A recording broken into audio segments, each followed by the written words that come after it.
NH66 പുതിയൊരു അപ്ഡേറ്റിലേക്ക് എല്ലാവർക്കും സ്വാഗതം. ഫ്രണ്ട്സ്, ഇന്ന് ഞാൻ വന്നിട്ടുള്ളത് നമ്മുടെ കോഴിക്കോട് മലാപ്പറമ്പ് ഭാഗത്താണ്. മലാപ്പറമ്പ് ഭാഗത്ത് നമ്മൾ സർവീസ് റോഡിന്റെ വർക്കുകളൊക്കെ കാണിച്ചിരുന്നു. അതിന്റെ ശേഷം കുറേ മാറ്റങ്ങൾ വന്നിട്ടുണ്ട്. പുതിയൊരു അപ്ഡേറ്റിലേക്ക് എല്ലാവർക്കും സ്വാഗതം. അപ്പോൾ ഇതാണ് നമ്മുടെ മലാപ്പറമ്പ് ഓവർപാസിന്റെ ഫ്രണ്ട് ഭാഗത്ത് തന്നെയാണ് ഞാൻ തുടങ്ങുന്നത്. ഈ ഭാഗത്തുള്ള സർവീസ് റോഡിന്റെ വർക്ക് ഇങ്ങോട്ട് തിരിച്ചാൽ ഈ കാണുന്ന ഭാഗത്തുള്ള സർവീസ് റോഡിന്റെ വർക്കുകളായിരുന്നു നമ്മൾ നേരത്തെ ഒരു വീഡിയോ ചെയ്തിരുന്നത്. അപ്പോൾ ഇവിടെ വലിയ മാറ്റങ്ങളൊക്കെ വന്നിട്ടുണ്ട്. അങ്ങോട്ടുള്ള ഭാഗത്തേക്കൊക്കെ കൂടുതൽ ഭാഗത്തേക്ക് മണ്ണ് ഫില്ലിങ് ചെയ്തിട്ടുണ്ട്. പിന്നെ സോയിൽ ലൈനിങ്ങിൻ്റെ വർക്കുകൾ തുടങ്ങിയിട്ടുണ്ട്. അങ്ങനെയുള്ള വർക്കുകളൊക്കെ ചെയ്യുന്നുണ്ട്. അപ്പോൾ നമുക്ക് അങ്ങോട്ടൊക്കെ പോയി നോക്കാം. ഇവിടെ നല്ല രീതിയിൽ വർക്ക് കഴിഞ്ഞ ഭാഗത്തൂടെ വാഹനങ്ങൾ ചീറിപ്പായുന്നുണ്ട്.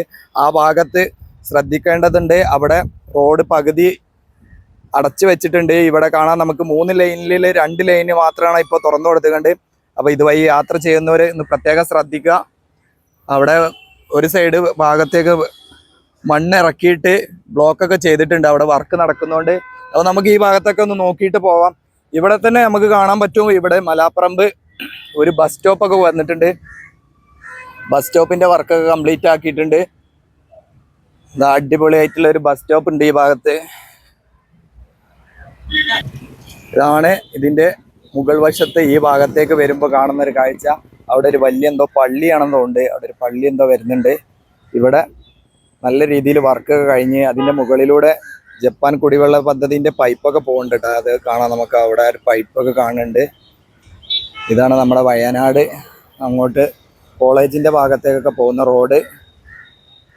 ഈ ജംഗ്ഷൻ തന്നെ കുറച്ചിങ്ങോട്ട് ഉൾവശത്തേക്ക് ഇവിടെ ഒരു ക്ലോക്ക് റൂം, അതുപോലെ ഇവിടെ ടോയ്ലറ്റ് സംവിധാനങ്ങളൊക്കെ ഉണ്ട് കേട്ടോ. ഈ വഴി വരുന്നവർക്കൊക്കെ ഇവിടെ ഒന്ന് ഫ്രഷ് ആവാനും സാധനങ്ങളൊക്കെ വെക്കാനൊക്കെ ഉള്ള ഒരു സംവിധാനങ്ങളൊക്കെ ഒരുക്കിയിട്ടുണ്ട് കോർപ്പറേഷന്.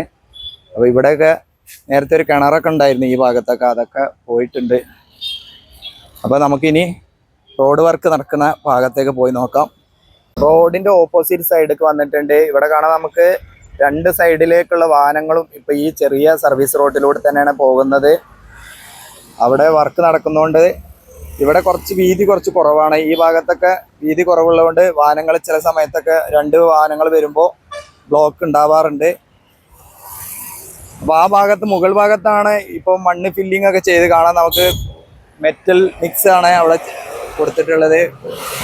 മെറ്റൽ ഇങ്ങനെ പഴയ വേസ്റ്റ് മണ്ണൊക്കെ കൂടിയ ഒരു മിക്സൊക്കെയാണ് അവിടെ നിറച്ചിട്ടുള്ളത്. അപ്പോൾ കോൺക്രീറ്റ് വാളിൻ്റെ ഭാഗം, അത്രയും ഭാഗം കോൺക്രീറ്റ് വാളാണ് ചെയ്യുന്നത്. അങ്ങോട്ടുള്ള ഭാഗത്താണ് സോയിൽ ലൈനിങ്ങിൻ്റെ വർക്കുകൾ തുടങ്ങിയിട്ടുണ്ട്. അപ്പോൾ നമുക്ക് വിശദമായിട്ട് അങ്ങോട്ട് പോയി നോക്കാം. ഇതിൻ്റെ മുൻവശത്ത് കുറേ ഭാഗത്തൊക്കെ വർക്കുകൾ വേറെയും നടക്കുന്നുണ്ട്. ഇവിടെ നമുക്ക് കാണാം, ബസ് വരുന്നുണ്ടില്ലേ. വളരെ പ്രയാസപ്പെട്ടാണ് ഇതിൽ വാഹനങ്ങളൊക്കെ കടന്നു പോകുന്നത്. വീതി കുറവാണ്.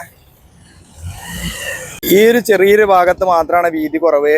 എന്തുകൊണ്ട് അങ്ങനെ ആയിപ്പോയി അറിയില്ല കേട്ടോ. അതുകൊണ്ട് ഒരേ സമയത്ത് 2 ബസ് അങ്ങോട്ടും ഇങ്ങോട്ടൊക്കെ പാസ് ചെയ്യുകയാണെങ്കിൽ ഇവിടെ നല്ല കുറേ ബ്ലോക്ക് ഉണ്ടാവുന്നുണ്ട് ഈ ഭാഗത്ത്. പിന്നെ ഞങ്ങൾക്ക് അറിയാമെന്ന് വിചാരിക്കുന്നു, ഇവിടുന്ന് അങ്ങോട്ട് സർവീസ് റോഡ് ഉൾവശത്തൂടെ കടന്നു പോയിട്ടാണ് ആ ഭാഗത്തേക്കൊക്കെ സർവീസ് റോഡ് കടന്നു പോകുന്നത്.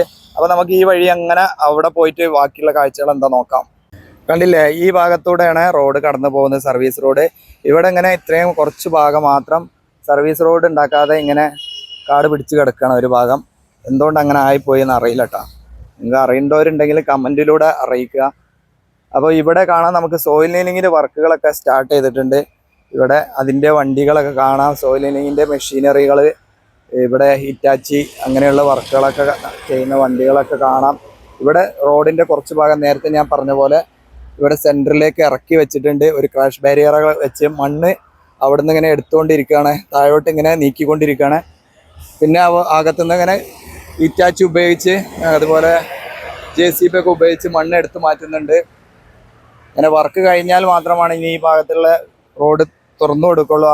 അപ്പോൾ ഇതുവഴി യാത്ര ചെയ്യുന്നവർ വളരെ ശ്രദ്ധയോടെ വരിക. മലാപ്പറമ്പ് ഭാഗത്തേക്ക് എത്തുമ്പോൾ റോഡ് വീതി കുറവായിരിക്കും.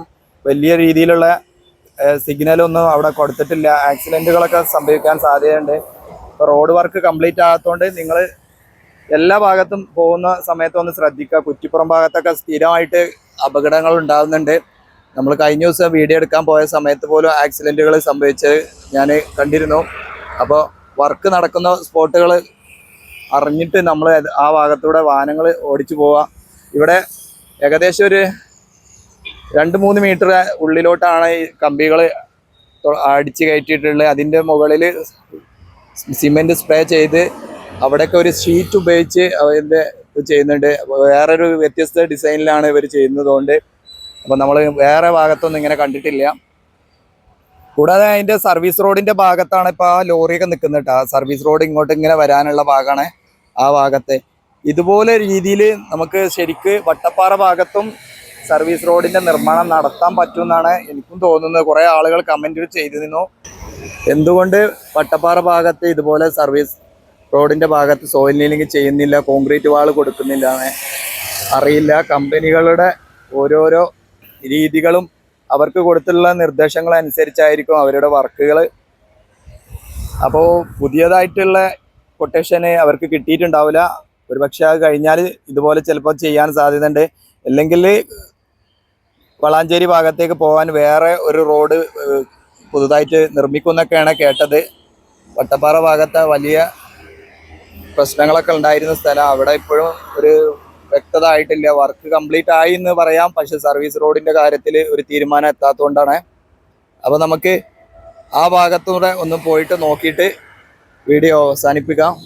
കണ്ടില്ല, ഈ ഭാഗത്തൊന്നും ഒരു പ്രശ്നമൊന്നുള്ള ഏരിയ അല്ല. സർവീസ് റോഡ് ഇവിടെ ഒന്നും നിർമ്മിച്ചിട്ടില്ല.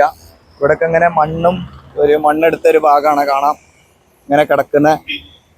വളരെ നല്ല രീതിയിൽ റോഡ് വർക്ക് ചെയ്യാൻ പറ്റിയൊരു സ്ഥലമാണ്. എന്തുകൊണ്ട് ഇവിടെ സർവീസ് റോഡ് എടുത്തില്ല എന്ന് അറിയില്ല. ആ ഭാഗത്തൂടെ ഒരു റോഡ് ഉണ്ടെങ്കിലും ഇവിടെ ഒരു സർവീസ് റോഡ് വേഗത്തിൽ യാത്ര ചെയ്യാൻ, ആളുകൾക്ക് സ്ട്രൈറ്റ് ആയിട്ട് യാത്ര ചെയ്യാൻ ഇതായിരിക്കും കുറച്ചുകൂടെ ഈസി എന്ന് തോന്നുന്നു. അപ്പോൾ ഇവിടെ ചെയ്തിട്ടില്ല. ആ ഉൾവശത്തൂടെ പോകുന്ന റോട്ടിലൂടെ പോയാൽ അങ്ങോട്ടുള്ള കുറച്ച് ഭാഗത്തേക്കൊക്കെ വാഹനങ്ങൾ കടന്നു പോകുന്നുണ്ട്. അവിടെ ചെറിയ റോഡൊക്കെ ഉണ്ട്. ഈ ഭാഗത്തൊക്കെ നല്ല രീതിയിൽ വർക്ക് കഴിഞ്ഞിട്ടുണ്ട്. ഈ സർവീസ് റോഡിൻ്റെ ഭാഗത്ത് നമുക്ക് കാണാം വേങ്ങേരി കോഴിക്കോട് നഗരം കൽപ്പറ്റ എന്നുള്ള ബോർഡൊക്കെ വെച്ചത്. വളരെ നല്ല രീതിയിൽ ബോർഡുകളും കാര്യങ്ങളും നമ്മൾ നേരത്തെ കണ്ട ഓവർപാസിൻ്റെ മുകളിലൂടെയാണ് കൽപ്പറ്റ ഭാഗത്തേക്ക് കോഴിക്കോട് നഗരം എന്നുള്ള ബോർഡൊക്കെ വെച്ചത്. സ്ട്രൈറ്റ് ആയിട്ട് പോയാൽ വേങ്ങേരി. ഇതാണ് ഇവിടെ കണ്ടില്ലേ, ഈ ഭാഗത്തൊക്കെ ഫുട്പാത്തിൻ്റെ വർക്കുകളൊക്കെ നല്ല ഉഷാറായിട്ട് കഴിഞ്ഞിട്ടുണ്ട്. ഓരോ വീടിൻ്റെയും സ്ഥലങ്ങളിലേക്കൊക്കെ പോകാനുള്ള ഭാഗത്തൊക്കെ കുറേശ്ശെ ഇങ്ങനെ ബെൻഡാക്കിയിട്ട് താഴ്ത്തി കൊടുത്തിട്ടുണ്ട്. ആ ഭാഗത്തൂടെ വാഹനങ്ങൾ കടന്നു പോകാൻ ഇവിടെ ഒരു ബസ് സ്റ്റോപ്പ് കൊടുത്തിട്ടുണ്ട്. മലാപ്പറമ്പ് ബസ് സ്റ്റോപ്പ് ഈ സൈഡിലുള്ള ഇവിടെയുണ്ട്. അപ്പോൾ നമുക്ക് ആ ഭാഗത്തേക്കൊന്ന് പോയി നോക്കാം. ഈ സർവീസ് റോഡ് വന്ന് ചേരുന്ന ഭാഗത്തേക്ക് എത്തിയിട്ടുണ്ട്. ഇവിടെ വരുമ്പോൾ കാണാം നമുക്ക് ഹൈവേയിലേക്ക് ഇവിടുന്ന് ഡയറക്റ്റായിട്ട് കയറി പോകാൻ വേണ്ടിയിട്ട് ഇവിടെ ഒരു കട്ടിങ് കൊടുത്തിരിക്കുകയാണ്. അല്ലാത്ത വാഹനങ്ങൾക്ക് സർവീസ് റോഡിൻ്റെ ഭാഗത്തൂടെ അങ്ങോട്ട് കടന്നു പോവാം. കണ്ടില്ലേ, അതാണ് സർവീസ് റോഡിൻ്റെ ഭാഗം. ഇവിടെ താൽക്കാലികമായിട്ട് ഇവിടെ ഇങ്ങനെ കട്ട് ചെയ്ത് വെച്ചതുകൊണ്ട് ഇതുവഴിയാണ് ഇപ്പോൾ വാഹനങ്ങൾ കടന്നു പോകുന്നത്. അപ്പോൾ ഒരു അപകടം പിടിച്ചൊരു സ്ഥലം കൂടെയാണ്.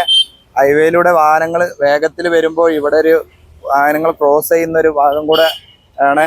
അപ്പോൾ വളരെ ശ്രദ്ധയോടെ വാഹനം ഓടിക്കുന്നവർ കാണുന്നവരുണ്ടെങ്കിൽ ഒന്ന് ശ്രദ്ധിച്ച് പോവുക. ഇവിടെ അങ്ങോട്ടും ഇങ്ങോട്ടും ഇങ്ങനെ ക്രോസ് ചെയ്യുന്ന ഒരു സ്ഥലമാണ്. കണ്ടില്ല, ഇതുപോലെ വലിയ ലോറികൾ വേഗത്തിലൊക്കെ വരുമ്പോൾ ബൈക്കുകാരൊക്കെ ആയിരിക്കാം ഒരുപക്ഷെ ഇതുവഴി ഇങ്ങനെ ക്രോസ് ചെയ്യുന്നത്. അപ്പോൾ അവരെ ശ്രദ്ധയിലൊന്നും പെട്ടില്ലെങ്കിൽ ആക്സിഡൻറ്റുകളൊക്കെ സംഭവിക്കാൻ സാധ്യതയുണ്ട്. ഇതാണ് നമ്മുടെ മലാപ്പറമ്പ് ഭാഗത്തു നിന്നുള്ള ഒരു ഇപ്പോഴുള്ള സിറ്റുവേഷൻ. അവിടെ അണ്ടർപാസ് ഉണ്ട്. ഈ വാഹനങ്ങൾക്കൊക്കെ അതുവഴി അണ്ടർപാസിലൂടെ കറങ്ങിയിട്ട് പോവാം. പക്ഷെ കുറേ പേര് വേഗത്തിൽ അങ്ങോട്ട് പെട്ടെന്ന് കടക്കാൻ വേണ്ടിയിട്ടാണ് ഇവിടെ ഇത് നേരെ ക്രോസ് ചെയ്യുന്നത്. ഇനി ഹൈവേൻ്റെ നമ്മുടെ സർവീസ് റോഡിൻ്റെ വർക്കുകൾ കംപ്ലീറ്റ് ആയതിനു ശേഷം ഇതുവഴിയായിരിക്കും ഈ വാഹനങ്ങളൊക്കെ കടന്നു പോവുക. ഇതുവഴി പോയാലും നമുക്ക് മെഡിക്കൽ കോളേജിൻ്റെ അങ്ങോട്ട് എത്താൻ പറ്റും. സർവീസ് റോഡിൻ്റെ ഭാഗത്തേക്ക് വന്നിട്ടുണ്ട്. സർവീസ് റോഡിൻ്റെ ഭാഗത്തേക്ക് വരുമ്പോൾ ഇവിടെ കാണാം നമുക്ക് കോൺക്രീറ്റ് വാൾ കൊടുത്തത് ഇവിടെയാണ്. കോൺക്രീറ്റ് വാളിൻ്റെ ബാക്ക് ഭാഗമാണ് ഈ കാണുന്നത്. ഈ ഭാഗത്താണ് മണ്ണ് ഫില്ല് ചെയ്ത് കൊണ്ടുവരികയാണ്. ഇങ്ങനെ മണ്ണ് ഫില്ല് ചെയ്ത് ചെയ്യുന്നൊരു ഭാഗമാണ് ഈ കാണുന്നത്. ഇതാണ് ശരിക്ക് സർവീസ് റോഡ്. ഇവിടെ 2 റോഡ് പോലെ നമുക്ക് തോന്നും, പക്ഷേ ഇത് നമ്മളെ കോൺക്രീറ്റ് വാൾ കൊടുത്ത് അതിൻ്റെ പുറകുവശം നല്ല രീതിയിൽ ബലപ്പെടുത്തി എടുക്കുകയാണ്. അല്ലെങ്കിൽ മറിഞ്ഞു വീഴാൻ സാധ്യതയുണ്ട്. അതിന് വേണ്ടിയിട്ട് ബലപ്പെടുത്തുന്ന ഒരു വർക്കാണ് ഇപ്പോൾ ഇവിടെ ചെയ്തുകൊണ്ടിരിക്കുന്നത്. ഇതിൻ്റെ പുറകിൽ ഈ വേസ്റ്റായ മണ്ണ് ഇങ്ങോട്ട് കൊടുന്ന് തട്ടുന്നുണ്ട് അപ്പുറത്തുനിന്ന്. അതിൻ്റെ വണ്ടിയൊക്കെയാണ് ഈ കാണുന്നത്. അപ്പോൾ ഇതൊക്കെയാണ് നമ്മുടെ മലാപ്പറമ്പിൽ നിന്നുള്ള ഒരു പുതിയ അപ്ഡേറ്റ്. അപ്പോൾ നിങ്ങൾ ചാനൽ സബ്സ്ക്രൈബ് ചെയ്യാതെ കാണുന്നവരാണെങ്കിൽ ഒന്ന് സബ്സ്ക്രൈബ് ചെയ്യുക, നിങ്ങളുടെ സപ്പോർട്ട് അറിയിക്കുക. വീണ്ടും പുതിയൊരു വീഡിയോയിൽ കാണുന്നവരേക്കും എല്ലാവർക്കും നന്ദി, നമസ്കാരം, ജയ് ഹിന്ദ്.